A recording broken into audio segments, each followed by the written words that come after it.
Guys, I wanted to just share with you the story where we came from as far as paint train salsa.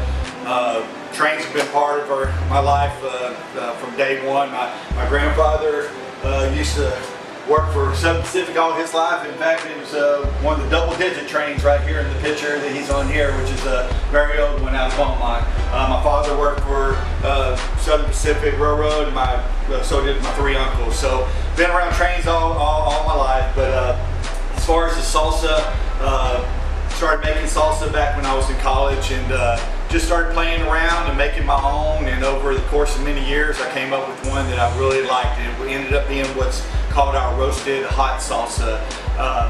It's the Perfect Hot is the name of it, and we been making that. I was a coach for 17 years, and I would bring it up to the field house, and the coaches would enjoy with myself and the coaches on the weekends while we're preparing for the next week's opponent in football. And you know, your best buddies always tell you how much they love your sauce and how good it is, but I always had a curiosity to see what the general public would think about it. So after many years of coaching, 17 years, I found myself missing my girls and not seeing my three girls that were growing up, and I decided that I was just going to teach so I could spend some weekends and hang out with my girls. So I took a job in Tomball, just teaching at a middle school here, and I taught U.S. history and just absolutely loved it.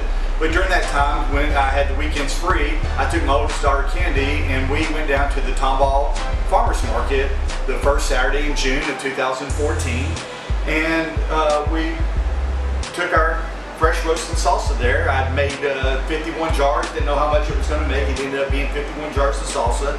We go down to the Tomball Farmers Market to see what the general public thought about, so this was the big day to see what everybody thought about it. And we sat there, and 20 minutes into the market, we didn't sell a jar. And I thought, oh my gosh, we're going to go home with 50 jars of fresh salsa.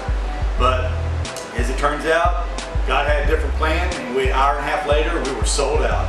So we got very excited about that. It was nice as on a teacher salary to have a little extra income, and it was also just fun going out and selling a product that you made. And so spending time with my daughter, who enjoyed doing that as well.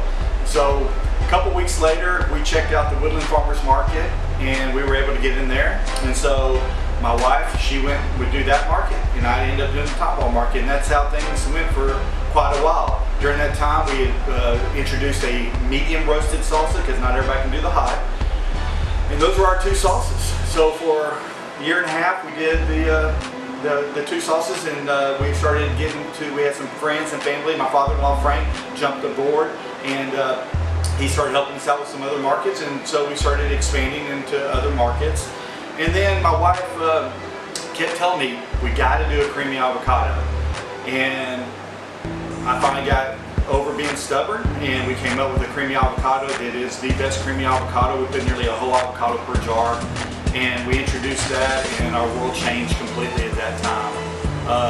I retired a year later from teaching, and we ended up getting this place here in Main Street Tomball. We built out our own commercial kitchen, got a retail shop going, and you know, things just increased from there.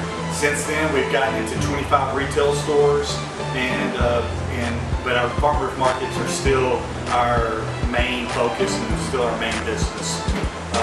We also make our own chips fresh, and those have been a big hit. If you ever get in the Tomball and you don't come by and try some of the creamy avocado and our fresh chips, then you've messed up.